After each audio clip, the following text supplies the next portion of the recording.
Good morning, student. Let's start today's class. Okay, and in today's class, we are going to learn about another encoding technique, which is called analog data, analog signal encoding. From previous classes, we've already studied two types of uh, encoding scheme. One is digital data, digital signal encoding, and another one is digital data, analog signal encoding. Today we will study about analog data, analog signal encoding. Okay, this is also called modulation. Okay, this is also called modulation, and the modulation is the process of combining of input message signal with the carrier signal. Okay, with the carrier signal which have high frequency. Okay, and it is the process of modulation. But one question arises in your mind, that why we need modulation when the analog signal, why we need the analog modulation or analog encoding when we have already our data in analog form. That is, in previous method, we convert a digital signal to analog signal to transmit the digital signal in the analog media. Okay, that's why we convert the digital data into analog signal. But here the data will be in the analog form. That's why we don't need any encoding or modulation, but there is a need of encoding or modulation for that analog data, because when analog data or any message signal is tried to send a long distance communication, that is not possible, because the low frequency of that message signal and the height of antenna required for that low frequency signal transmission is very impossible. That is very high height, or very high, taller antenna is needed. The transmitting antenna and the receiving antenna is needed.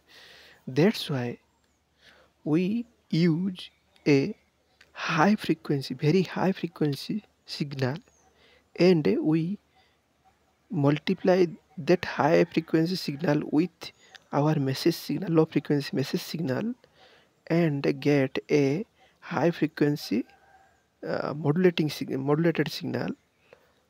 After modulation, the process of modulation is the mixing of the carrier signal and the message signal. Okay, carrier signal is high frequency signal, and the message signal is low frequency signal. So after that we get a modulated signal. Okay, that modulated signal is also a high frequency signal, and that signal can easily transmit through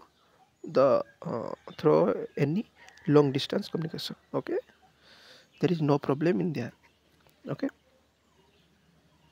here you see there are two principal regions for analog communication, analog modulation or analog encoding of analog signal. One is a higher frequency needed for long distance transmission, and it is impossible to transmit only message signal in wireless medium due to the required height of antenna. Okay, it required that is it required it requires very long antenna. It required very long antenna. Okay, that's why you cannot transmit only message signal in wireless medium. Okay, modulation permit frequency division multiplexing.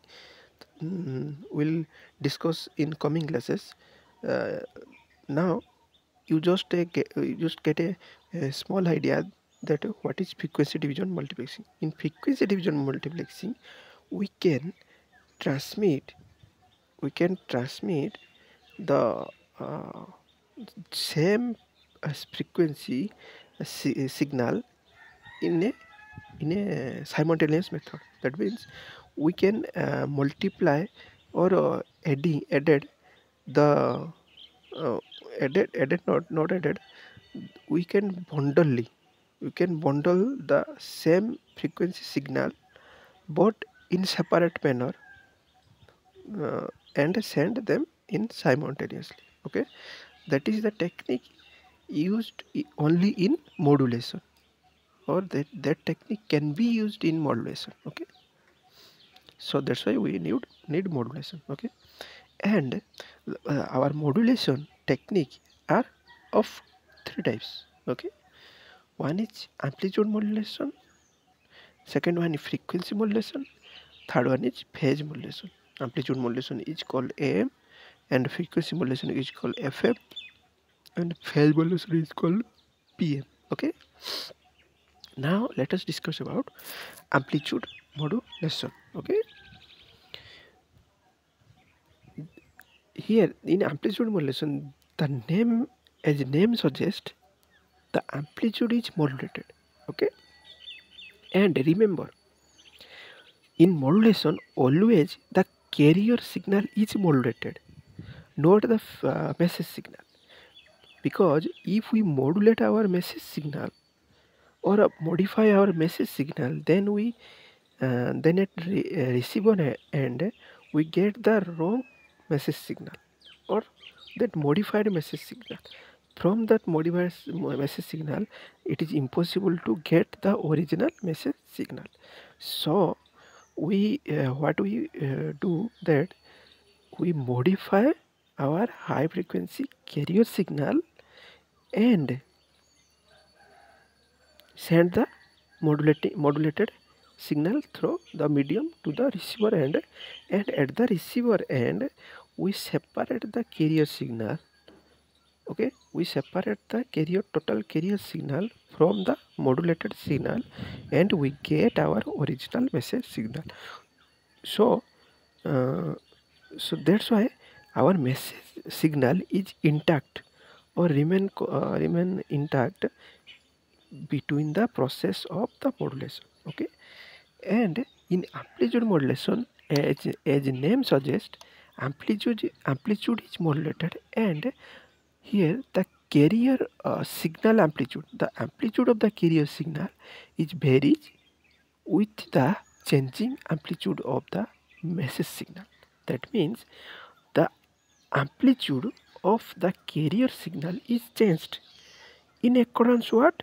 Accordingly the amplitude of the message signal.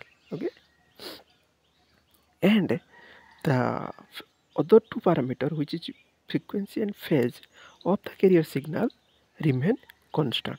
Okay, here you see the waveform. Okay, here the waveform, see what, 1 minute.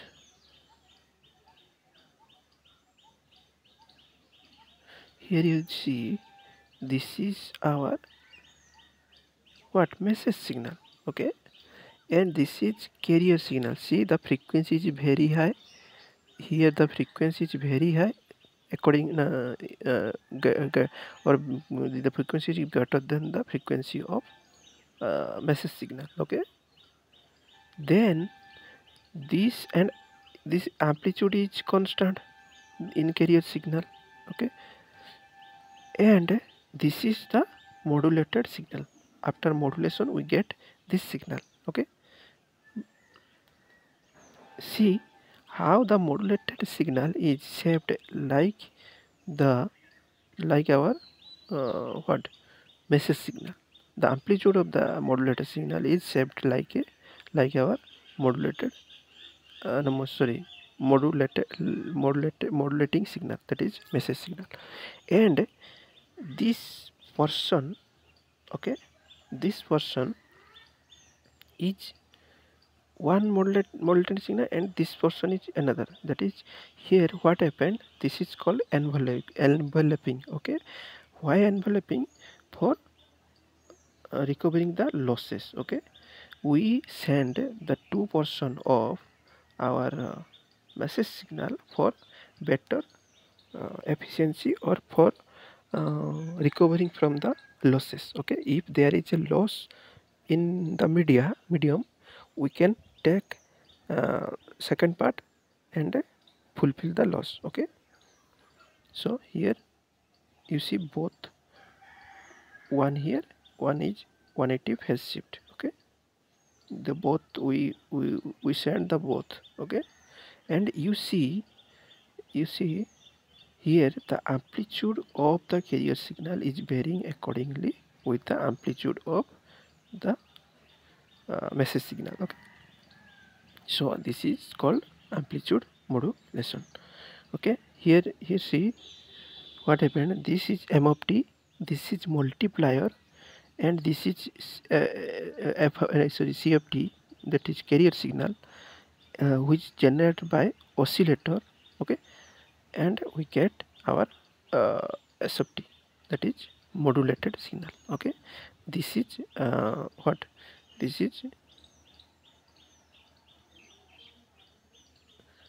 is the modulator, AM modulator.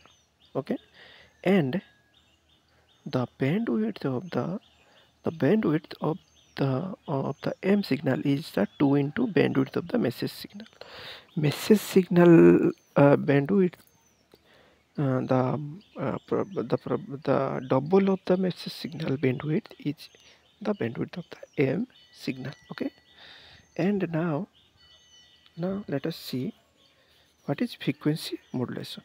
In frequency modulation, as name suggests, the frequency of the carrier signal is changed in accordance with the message signal frequency amplitude. Message signal here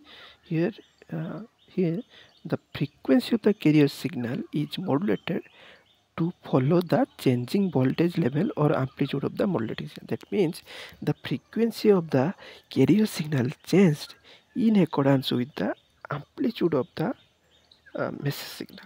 Okay, remember that amplitude of the message signal in accordingly amplitude of the message signal. Okay, and other parameters are remain constant in carrier signal.